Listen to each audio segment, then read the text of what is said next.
जय श्री सत्यनारायण भगवान। आप सभी को माघ मास की पूर्णिमा की ढेरों शुभकामनाएं।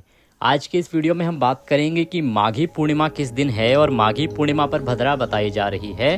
तो भद्रा कब से कब तक रहेगी, क्या प्रभाव रहेगा सत्यनारायण भगवान के व्रत में, भद्रा मान्य होगी या नहीं होगी, भद्रा का वास कहाँ पर होगा, शास्त्र क्या कहता है, पंचांग क्या कहता है, पूजा कैसे करनी है सत्यनारायण भगवान की, भद्रा होने से क्या कुछ पूजा में परिवर्तन करने की आवश्यकता है या नहीं है, क्या भगवान को भोग लगाना है, किस प्रकार से पूजा करेंगे, क्या समय रहेगा, क्या विधि रहेगी और कब करेंगे व्रत व पूजन, स्नान के लिए क्या महत्व बताया गया है, साथ ही स्नान कब करना है, क्योंकि माघी पूर्णिमा जो है वो बहुत महत्वपूर्ण होती है। माघ मास की पूर्णिमा का उतना ही महत्व है जितना कार्तिक पूर्णिमा का। इस दिन माघ स्नान पूर्ण होता है। तो माघ स्नान पूर्ण जब हो रहा है तो आपको अंतिम दिन किस प्रकार से स्नान करना चाहिए जिससे कि आप गंगा स्नान का फल प्राप्त कर सकें, संपूर्ण माघ स्नान का फल प्राप्त कर सकें। एक ही दिन केवल स्नान करके आप संपूर्ण माघ स्नान का फल प्राप्त कर सकते हैं। उसकी विधि आपको बताएंगे। यदि आप प्रयाग जा रहे हैं तो वहां पर आपको किस प्रकार से स्नान करना चाहिए, दान पुण्य कब और क्या करना चाहिए, ये संपूर्ण जानकारी माघी पूर्णिमा के बारे में आपको आज के इस वीडियो के माध्यम से प्रदान की जाएगी। भगवान सत्यनारायण की कृपा प्राप्त करने के लिए, अपने व्रत की सफलता के लिए कमेंट बॉक्स में अवश्य लिखें जय सत्यनारायण भगवान। विज्ञान भी ये कहता है कि जब भगवान का मंत्र या बोला जाता है या लिखा जाता है तो उससे एक सकारात्मक ऊर्जा उत्पन्न होती है और वह आपके जीवन में सकारात्मक परिवर्तन लाती है, नेगेटिव एनर्जी को दूर करती है। इसीलिए आपको अवश्य ही भगवान का यह मंत्र लिखना चाहिए। आइए अब जानकारी आरंभ करते हैं। आप देख रहे हैं देवभूमि ज्योतिष संस्थान का प्रतिष्ठित यूट्यूब चैनल देवभूमि धार्मिक।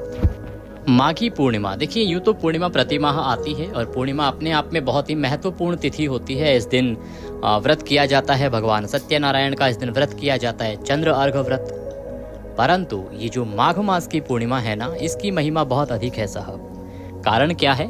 क्योंकि जो माघ का महीना है ये अपने आप में अद्भुत है। जिस प्रकार से कार्तिक मास में कार्तिक स्नान होता है उसी प्रकार से माघ मास में माघ स्नान होता है और माघ पूर्णिमा पर माघ स्नान पूर्ण होता है। इसीलिए इस तिथि का महत्व अन्य पूर्णिमा की तुलना में अधिक बढ़ जाता है। और साथ ही क्योंकि ये कुंभ का समय भी है इसलिए भी ये तिथि महत्वपूर्ण है। माघी पूर्णिमा का महत्व आप इससे जान सकते हैं कि प्रत्येक माघ पूर्णिमा पर, अर्थात प्रतिवर्ष, इस वर्ष तो कुंभ है, हर वर्ष कुंभ नहीं होता है, महाकुंभ नहीं होता है, प्रत्येक माघ पूर्णिमा पर सभी देवी देवता पृथ्वी लोक पर आकर त्रिवेणी के संगम में स्नान करते हैं। ऐसी मान्यता है हमारे शास्त्रों में, हमारे सनातन धर्म के मानने वालों के बीच, कि इस माघ पूर्णिमा के दिन जो हमारे जितने भी देवी देवता हैं ना, वो त्रिवेणी संगम में आके स्नान करते हैं। इतनी पुण्यदायी तिथि है ये, भगवान श्री हरि विष्णु की प्रिय तिथि है ये। इस दिन जो कोई त्रिवेणी संगम में गोता लगाता है, डुबकी लगाता है, स्नान करता है, गंगा स्नान करता है, उसके जीवन के सभी पाप नष्ट हो जाते हैं। इस दिन जो कोई दान पुण्य का कार्य करता है उसको 1000 गुना अधिक फल प्राप्त होता है। आप जो दान पुण्य का कार्य अन्य पूर्णिमा पर करते हैं वही दान पुण्य का कार्य यदि माघ पूर्णिमा पर करते हैं तो पिछले पूर्णिमा की तुलना में इस पूर्णिमा पर आपको 1000 गुना अधिक पुण्य प्राप्त होगा, ऐसा वर्णन आता है। इसीलिए ये तिथि बहुत महत्वपूर्ण है। ये एक तिथि ऐसी है जो आपके जीवन को संवार सकती है, आपके जीवन से दुखों का अंत कर सकती है। और फिर इस दिन सत्यनारायण भगवान का व्रत किया जाता है। आपने यदि एक बार भी कथा सुनी होगी या थोड़ा सा भी सत्यनारायण भगवान के व्रत के बारे में जाना होगा तो आपको पता चलेगा कि ये जो व्रत है ना, कलयुग में आपकी सभी परेशानियों का हल करने वाला है। भगवान श्री हरि विष्णु स्वयं कहते हैं कि कलयुग में भगवान सत्यदेव, जो भगवान श्री हरि का ही एक रूप है भगवान सत्यनारायण, वो कलयुग में सबसे अधिक प्रभावशाली हैं और कलयुग में आप सभी के जो दुख हैं उनको हरण करने के लिए ही यह व्रत भगवान श्री हरि ने बताया है। इसीलिए आप इस पूर्णिमा पर यदि आप सत्यनारायण भगवान का संकल्पित होकर व्रत करते हैं तो जितनी बड़ी परेशानी क्यों ना हो वह हल हो जाती है। आपको अवश्य ही सत्यनारायण भगवान का यह व्रत करना चाहिए।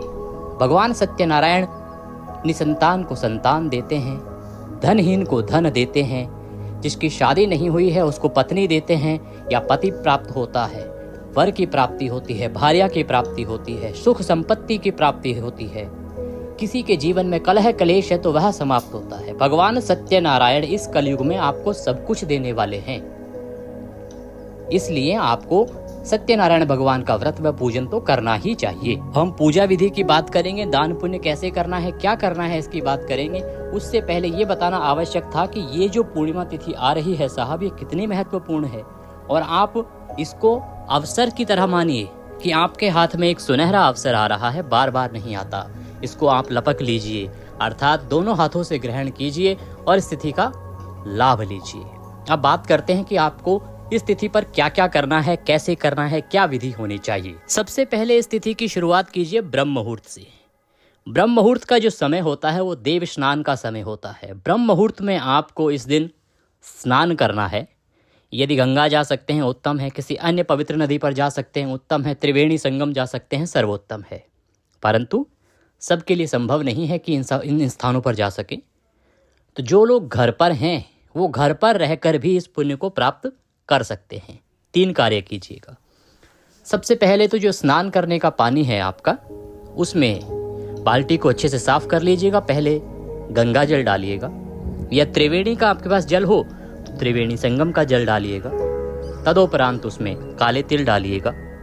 कुशा यदि आपके पास मिल जाए तो आप कुशा भी डाल सकते हैं, और फिर आप जल भर लीजिएगा। उस जल से उत्तर दिशा की ओर मुख करके स्नान कीजिएगा। हर हर गंगे, हर हर गंगे कम से कम 11 बार अवश्य बोलिएगा। इस प्रकार से जब आप स्नान करेंगे तो आपको इस तिथि पर गंगा स्नान का फल प्राप्त होगा। यदि आपने गंगा जल के स्थान पर त्रिवेणी का जल डाला है तो आपको त्रिवेणी संगम स्नान का फल प्राप्त होगा। इस प्रकार से आप स्नान कीजिए। फिर बता देते हैं, काले तिल, गंगा जल या त्रिवेणी का जल उत्तर की ओर मुख करके हर हर गंगे बोलते हुए आपको स्नान करना है। इस प्रकार स्नान करने के बाद स्वच्छ वस्त्र धारण कीजिए। स्वच्छ वस्त्र धारण करके सूर्य देव को अर्घ दीजिए। माघी पूर्णिमा पर सूर्य अर्घ का भी बहुत अधिक विधान बताया गया है, फल बताया गया है। सूर्य देव को अर्घ दीजिए। सूर्य देव को जब अर्घ देंगे ना साहब, तो उसमें थोड़ी सी रौली डाल लीजिएगा जल में, और लाल पुष्प यदि हो तो वह डाल लीजिएगा, और तदोपरांत आप सूर्य देव को अर्घ दीजिएगा। उठ में उठ के जब आप स्नान कर रहे हैं तो थोड़ी प्रतीक्षा कीजिएगा। जब तक सूर्य देव उदित ना हो तब तक आप अर्घ ना दें। सूर्य देव को उदित होने के बाद ही आप अर्घ दीजिएगा। अब आप व्रत का पूजन करेंगे, संकल्प करेंगे यदि आप व्रत कर रहे हैं तो, और केवल दान पुण्य का कार्य करते हैं, व्रत नहीं करते हैं, तो उसकी विधि भी आपको इस पूजन विधि के बाद बताएंगे। पूजन की सामग्री आप एक बार एकत्र कर लीजिए। पूजन की सामग्री, भगवान सत्यनारायण के स्वरूप की कोई प्रतिमा या तस्वीर लीजिएगा। एक लोटा लीजिएगा, तांबे का लोटा हो तो उत्तम है। रौली, मौली, पान, सुपारी, लौंग, इलायची, धूप, दीप, घी का दीपक, फूलों की माला, थोड़े खुले फूल ले लीजिएगा। वैद्य के रूप में अर्पित करने के लिए कोई मिठाई आपके पास हो, या फिर आप फल भी ले सकते हैं, अन्यथा मिश्री भी अर्पित कर सकते हैं। इत्र यदि आपके पास हो तो इत्र ले लीजिएगा। पंचामृत से भोग लगता है भगवान का, तो पंचामृत बना लीजिएगा। पंचामृत कैसे बनता है? पंचामृत के लिए आपको चाहिएगा थोड़ा कच्चा दूध, दही, घी, शहद और शक्कर, ये 5 चीजें, पंजीरी का प्रसाद और केले, इससे मिलके आपको भगवान को भोग लगाना है। ये सभी वस्तुओं की आवश्यकता होगी।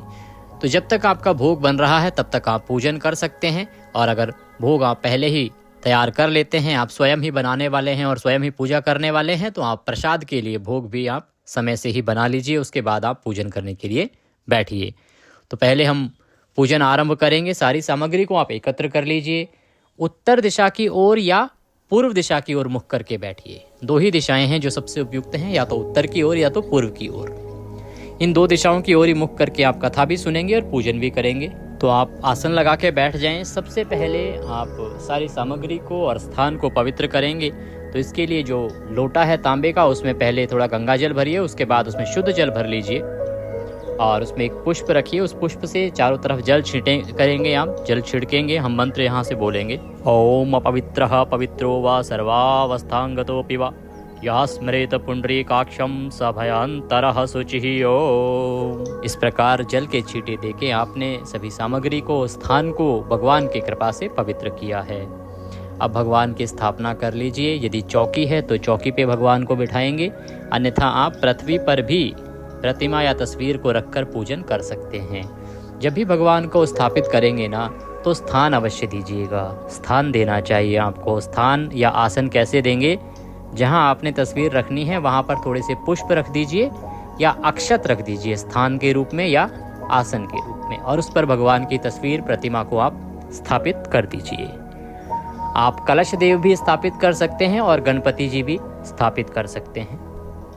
इनको स्थापित कर लीजिए। हमने एक विस्तृत पूजा विधि का वीडियो आपके लिए पहले ही अपलोड कर दिया है, जिसमें हमने मंत्रों के साथ आपको पूरी पूजा विधि समझाई है। कलश पूजा कैसे करनी है, भगवान गणेश जी की पूजा कैसे करनी है, सत्यनारायण भगवान की पूजा कैसे करनी है और कौन कौन से मंत्र हैं। तो मंत्रों के सहित हमने वह पूजा उस वीडियो में आपको बताई है, पूजा विधि। आप उसको अवश्य देख लीजिएगा यदि आप विस्तृत पूजा करना चाहते हैं। विस्तृत पूजा कैसे? जब आप गणपति जी की स्थापना भी कर रहे हैं, कलश स्थापना भी कर रहे हैं और विधिवत मंत्रों के साथ यदि आप चाहते हैं पूजा करना, तो उसको आप अवश्य देख लीजिएगा। क्योंकि इस वीडियो में भी यदि हम मंत्रों के साथ इसको पूजित करेंगे तो ये वीडियो बहुत लंबा हो जाएगा, क्योंकि इसमें पूर्णिमा की जानकारी भी हमें देनी है। पूजा विधि भी यदि हम विस्तृत बताएंगे तो वीडियो 1 घंटे का हो जाएगा। इसीलिए हम इसमें जो पूजा विधि बताते हैं वो सूक्ष्म पूजा विधि बताते हैं, और वो विधि होती है जिससे कि सभी लोग कर सकें। विस्तृत जो पूजा का नियम है ना, वो सबके लिए करना भी संभव नहीं होता।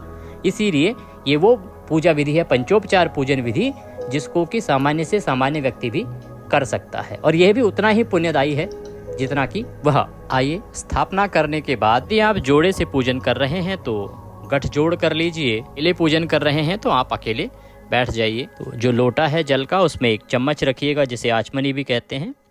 तो आचमनी से आप 3 बार जल आचमनी करेंगे। अपने सीधे हाथों में जल लेंगे, सीधे हाथ में, और उसको पिएंगे। हम यहाँ से मंत्र बोलेंगे। 3 मंत्रों पे 3 बार जल आचमनी करनी है। चौथे मंत्र पे हाथ धो लेने हैं। तो सबसे पहले हाथ धो लीजिए, चम्मच से जल लीजिए हाथ पे और धो लीजिए। हस्तो प्रक्षालनम, ओम केशवाय नमः, पी लीजिए जल लेके। ओम नारायणाय नमः, पुनः जल लीजिए, पी लीजिए। ओम माधवाय नमः, पुनः जल लीजिए, पी लीजिए। ओम ऋषिकेशाय नमो नमः, हस्तो प्रक्षालनम, अपने हाथ धो लीजिए। धूप बनाइए और दीप लगाइए भगवान के सामने और दोनों को प्रज्वलित कर लीजिए। प्रज्वलित करने के बाद अब आप व्रत का संकल्प करेंगे, पूजन का संकल्प करेंगे। व्रत पूजन का संकल्प करने के लिए सीधे हाथ में जल लीजिए। दक्षिणा के रूप में 1 रुपये का सिक्का कम से कम रखिए और 3 बार बोलिए ओम श्री विष्णु, ओम श्री विष्णु, ओम श्री विष्णु। अपना नाम, अपना गोत्र, जिस स्थान पर बैठकर संकल्प कर रहे हैं वहां का मकान नंबर, क्षेत्र का नाम, शहर का नाम, माघ मासे शुक्ल पक्षे पूर्णमस्यायाम पुण्यतिथियो, आयु आरोग्यता प्राप्त्यार्थाय, धन संपत्ति प्राप्त्यार्थाय, सुख संपत्ति पुत्र संतान प्राप्त्यार्थाय सत्यनारायण भगवान व्रत पूजनम संकल्पम संकरिष्ये। बोलिए सौ श्री विष्णु शरणौ शरणम प्रपद्ये, और वह संकल्प भगवान के चरणों में अर्पित कर दीजिए। अब हम पूजन आरंभ करेंगे। पूजन करने के लिए आप एक छोटा सा पात्र भगवान के सामने रख दीजिए, जिसमें कि आप पूजा की सामग्री अर्पित करेंगे। जल आदि जब अर्पित करेंगे तो बाकी जगह पर वो जल नहीं गिरेगा, व्यर्थ नहीं जाएगा, किसी के पैरों में भी नहीं आएगा। इस प्रकार से एक पात्र रख दीजिए वहाँ पे। सबसे पहले आपको गणेश जी का पूजन करना चाहिए, तदोपरांत कलश देव का पूजन करना चाहिए और उसके बाद भगवान सत्यनारायण का। ये विधि होती है। तो यहाँ पर सबसे पहले भगवान का पूजन करेंगे आप। भगवान को पद्य अर्घ आचमनी अर्पित करेंगे। तो गणेश जी को पद्य अर्घ आचमनी, इसके लिए 3 बार जल के छींटे दीजिए या आचमनी से 3 बार जल अर्पित कीजिए गणेश जी को। ओम पद्यम समर्पयामि, ओम अर्घ्यम समर्पयामि, ओम जलाचमनिम समर्पयामि, ओम स्नानम स्नानते, स्नान कराइए, स्नान कराइए। स्नान के लिए पुनः जल अर्पित कीजिए। स्नानम स्नानते इत्र फुलेल लेपनम, इसके बाद भगवान को इत्र अर्पित कीजिए, सुगंध अर्पित कीजिए। सुगंध के रूप में यदि आपके पास इत्र है तो वो थोड़ा सा पुष्प पे लगाइए या तो फिर आप किसी रुई पे लगाइए और वह गणेश जी को अर्पित कीजिए। वस्त्रम वस्त्रांते, वस्त्र अर्पित कीजिए। वस्त्र के रूप में आप मौली तोड़िए, मौली का एक टुकड़ा तोड़िए और वह भगवान को अर्पित कीजिए। यदि आपके पास जनेऊ है तो भगवान गणेश को जनेऊ भी अर्पित कीजिए। चंदनम चंदनांते, चंदन लगाइए, अक्षत लगाइए, पुष्प अर्पित कीजिए। फूलों की माला है तो फूलों की माला पहनाइए। धूप दिखाइए, दीप दिखाइए। घी का दिया जो आपने जलाया है भगवान के सामने, ध्यान रखिएगा कि वो जो दिया है ना, वो ऐसे डायरेक्ट पृथ्वी पर नहीं रखना है, उस दीपक को आसन दे के रखना है। कभी भी दीपक जो है ऐसे रखा नहीं जाता है सीधा, पहले आसन दीजिएगा, या तो पुष्प रखिएगा या तो आप चावल रख दीजिएगा उसके नीचे, और उसके बाद दीप स्थापित करना है। तो धूप दिखाइए गणेश जी को, दीप दिखाइए। नैवेद्यम समर्पयामि, नैवेद्य के रूप में भोग अर्पित कीजिए। फल है तो फल अर्पित कर सकते हैं, मिठाई है तो मिठाई चढ़ा दीजिए, अन्यथा मिश्री अर्पित कर दीजिए। जल आचमनीम कुरुहु, जल आचमनी कराइए, एक बार जल चम्मच से अर्पित कर दीजिए गणेश जी को। शुभ दक्षिणायाम शुभ दो वरदो भवः, गणेश जी को दक्षिणा अर्पित कीजिए और प्रणाम कीजिए। इस प्रकार से आपने गणेश पूजन किया। अब कलश देव का पूजन कीजिए। कलश देव को तिलक कीजिए। आपने जो नारियल रखा है, नारियल पे वस्त्र अर्पित कीजिए, अच्छे से लपेट दीजिए। नारियल रखिए, नारियल पे कपड़ा, लाल कपड़ा है तो वह लपेट दीजिए। अगर लाल कपड़ा नहीं है तो कोई बात नहीं, आप नारियल पर मौली लपेट दीजिए और वह नारियल इस प्रकार से रखिए कि आपकी तरफ उसका मुख हो। इसके बाद आप कलश को तिलक कीजिए, नारियल को तिलक कीजिए, अक्षत अर्पित कीजिए, फूलों की माला पहनाइए, पुष्प अर्पित कीजिए, वस्त्र के रूप में मौली तोड़ के अर्पित कीजिए, धूप दिखाइए, दीप दिखाइए, नैवेद्य के रूप में फल या मिश्री आदि अर्पित कीजिए। इस प्रकार से आपने कलश देव का पूजन किया है। अब हम पूजन करेंगे भगवान सत्यनारायण का। सत्यनारायण भगवान का पूजन करने के लिए भगवान सत्यनारायण का ध्यान कीजिए। ध्यान करने के बाद सबसे पहले भगवान को पद्य अर्पित करेंगे। पद्य अर्पित करने के लिए उनके सामने एक पात्र रखिए और चम्मच से उसमें जल छोड़ते जाइएगा। अगर तस्वीर के स्थान पर आपके पास प्रतिमा है तो प्रतिमा को सीधा आप अर्पित कर सकते हैं। ओम पद्यम समर्पयामि, पद्य अर्पित कीजिए, जल छोड़ दीजिए। ओम अर्घ्यम समर्पयामि, श्री सत्यनारायणाय नमः, अर्घ समर्पित कीजिए। अर्घ के रूप में एक चम्मच से जल लीजिए, सामने रखे पात्र में छोड़ दीजिए। यदि आपके पास प्रतिमा है तो प्रतिमा को अर्घ दीजिए। जल आचमनी, तो अब आचमनी कराएंगे। आचमनीम समर्पयामि, एक चम्मच से जल लीजिए और वह आचमनी के रूप में सामने पात्र में छोड़ दीजिए। अब भगवान को स्नान कराएंगे। स्नान कराने के लिए श्री सत्यनारायणाय नमः स्नानियम जलम समर्पयामि, एक चम्मच जल लीजिए और स्नान कराइए। यदि भगवान की प्रतिमा आपके पास है तो प्रेम पूर्वक अच्छे से आप भगवान को स्नान करा सकते हैं। अच्छे से भगवान को स्नान कराइए। इत्र फुलेल लेपनम, स्नान कराने के बाद भगवान को सुगंध अर्पित कीजिए। इत्र लगाइए। इत्र कैसे लगाएंगे? एक पुष्प लीजिए, उसमें इत्र लगाइए और वह सामने रखे पात्र में छोड़ दीजिए। यदि आपके पास प्रतिमा है तो प्रतिमा को इत्र अर्पित कीजिए। रुई पर थोड़ा सा इत्र लगाइए और वह भगवान को अर्पित कीजिए। इत्र के बाद वस्त्र अर्पित कीजिए। ओम वस्त्रम समर्पयामि, वस्त्र किस प्रकार से? मौली का एक टुकड़ा तोड़िए, मौली का टुकड़ा तोड़ के भगवान को वस्त्र के रूप में समर्पित कीजिए। वस्त्रम समर्पयामि। वस्त्रम उपवस्त्रम यज्ञोपवीतः, यज्ञोपवीत, आपके पास जनेऊ है तो वह भगवान को अर्पित कीजिए। जनेऊ पर थोड़ा सा ऐसे तिलक लगा लीजिएगा और वह भगवान सत्यनारायण को अर्पित कीजिए। जनेऊ अर्पित करने के बाद भगवान को चंदन लगाएंगे। चंदनम समर्पयामि, चंदन लगाइए, भगवान को प्रेम पूर्वक चंदन लगाइए। फूलों की माला पहनाइए, माला पहनाइए। पुष्पाणि पुष्पमालाम समर्पयामि, पुष्पमाला समर्पित करने के बाद खुले फूल हैं तो फूल अर्पित कीजिए। धूप दिखाइए भगवान को, दीप दिखाइए भगवान को। ओम दीपम दर्शयामि धूपम दर्शयामि, धूप दीप दिखाइए। धूप दीप दिखाने के बाद नैवेद्यम समर्पयामि, नैवेद्य के रूप में मिश्री अर्पित कर दीजिए। कोई मिठाई है तो मिठाई अर्पित कर दीजिए। ड्राई फ्रूट्स भी आप अर्पित कर सकते हैं। ऋतुफलम, ऋतुफल अर्पित कीजिए। आप कोई फल भगवान को चढ़ाइए। ताम्बूलम पूंगी फलम, ताम्बूलम पूंगी फलम, इसके लिए पान का पत्ता लीजिए, उसमें 2 लौंग 2 इलायची रखिए, 1 सुपारी रखिए, पान का बीड़ा बनाइए और वह भगवान को अर्पित कर दीजिए। ताम्बूलम पूंगी फलम ताम्बूलम समर्पयामि। शुभ दक्षिणायाम शुभ दो वरदो भवः, अब भगवान को दक्षिणा अर्पित कीजिए। दक्षिणा स्वरूप जो भी राशि आप अर्पित करना चाहें, जो भी पैसे भगवान को अर्पित करना चाहें, वह दक्षिणा अर्पित कीजिए। हमारे पास पिछले काफ़ी वीडियोस पर कमेंट आते हैं कि जो हम पूजा में दक्षिणा चढ़ाते हैं उसका क्या करना है। देखिए, जो पूजा की सामग्री होती है वो सब आपको जल प्रवाहित करनी होती है और जो दक्षिणा है वो पूजा कराने वाले ब्राह्मण की होती है। तो या तो आप हमें भेज सकते हैं किसी भी माध्यम से, या फिर आप अपने नज़दीक में जो भी कोई मंदिर है तो मंदिर में भगवान को अर्पित करके आ सकते हैं। दक्षिणा अर्पित कीजिए और भगवान को प्रणाम कीजिए। इस प्रकार आपने भगवान का पूजन किया है। पूजन करने के बाद अब आपको कथा सुननी चाहिए। पंचाध्यायी जो कथा है, जो ओरिजिनल कथा है, पुराणों की जो कथा है वो पंचाध्यायी कथा है। 5 अध्याय की कथा है श्री सत्यनारायण भगवान व्रत कथा, उसको आप सुने। यूट्यूब पर बहुत सारे लोग 10-10 मिनट में सत्यनारायण भगवान की कथा सुना रहे हैं, उन पर विश्वास ना करें, क्योंकि सत्यनारायण भगवान की कथा यदि पूर्ण रूप से करेंगे तो आधा घंटे का समय कम से कम लगेगा। आधा घंटे 35 मिनट में ही यह कथा पूरी होती है। 5 अध्याय की कथा होती है, तो सही कथा ही सुने। और सही कथाएं सुनने के लिए, सही जानकारियां प्राप्त करने के लिए इस चैनल को सब्सक्राइब कर लीजिए, क्योंकि ये प्रतिष्ठित ज्योतिष संस्थान का चैनल है।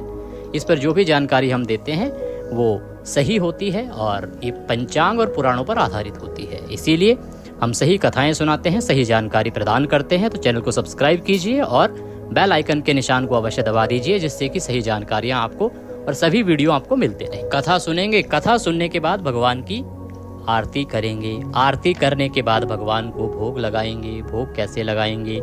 इस दिन पंजीरी और पंचामृत का भोग भगवान को लगता है। तो पंजीरी बनाइए, थोड़ा सा आटा लीजिए और थोड़ा सा घी लीजिए, कढ़ाई में डालिए, मध्यम आंच पे उस आटे को डाल के सेकिए, उसमें थोड़ा बूरा मिलाइए, थोड़े ड्राई फ्रूट्स भी डाल सकते हैं। उसके बाद पंजीरी बन गई। पंजीरी के बाद पंचामृत बनाइएगा, थोड़ा कच्चा दूध, दही, घी, शहद और शक्कर, ये 5 चीज़ों को मिलाइएगा। मिला के पंचामृत बन गया।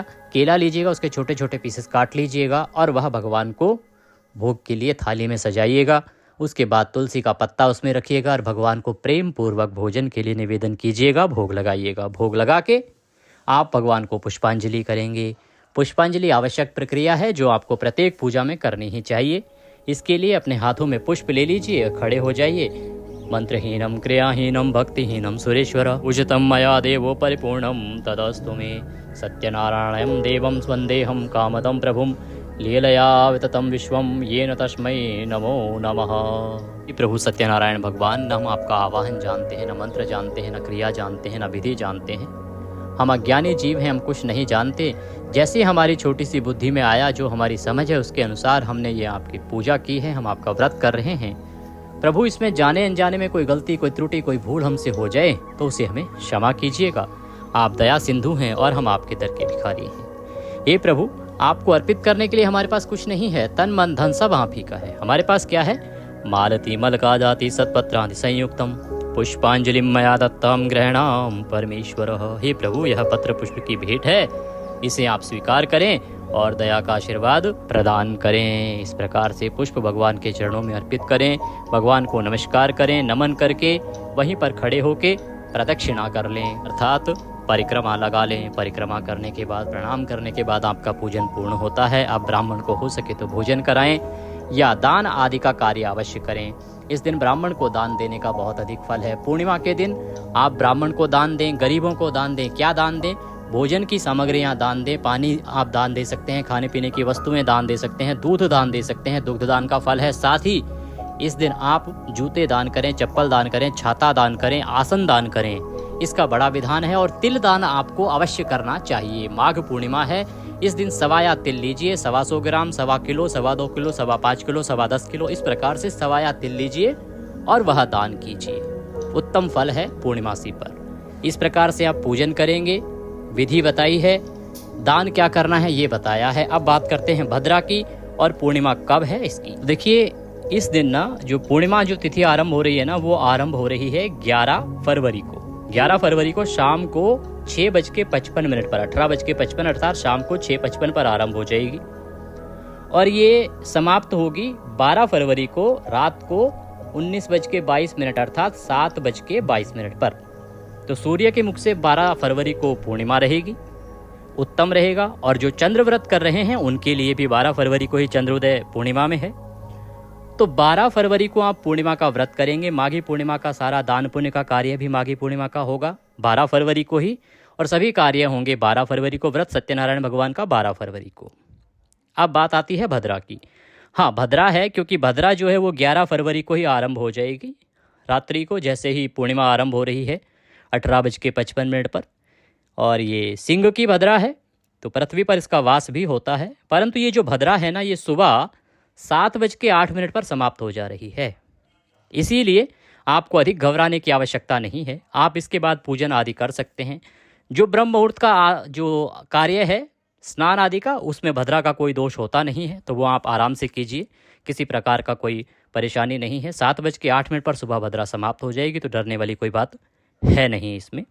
कुछ और जानना चाहते हो तो कमेंट बॉक्स में लिख के पूछ लीजिएगा। ये थी जानकारी भद्रा के बारे में, पूर्णिमा के बारे में। जानकारी थोड़ी सी भी अच्छी लगी हो तो कृपया लाइक अवश्य कर दीजिएगा। बड़ी मेहनत के साथ हम वीडियो तैयार करते हैं, आपका एक लाइक हमारे लिए बहुत महत्वपूर्ण होता है। भगवान सब पर कृपा करें। जय सत्यनारायण भगवान।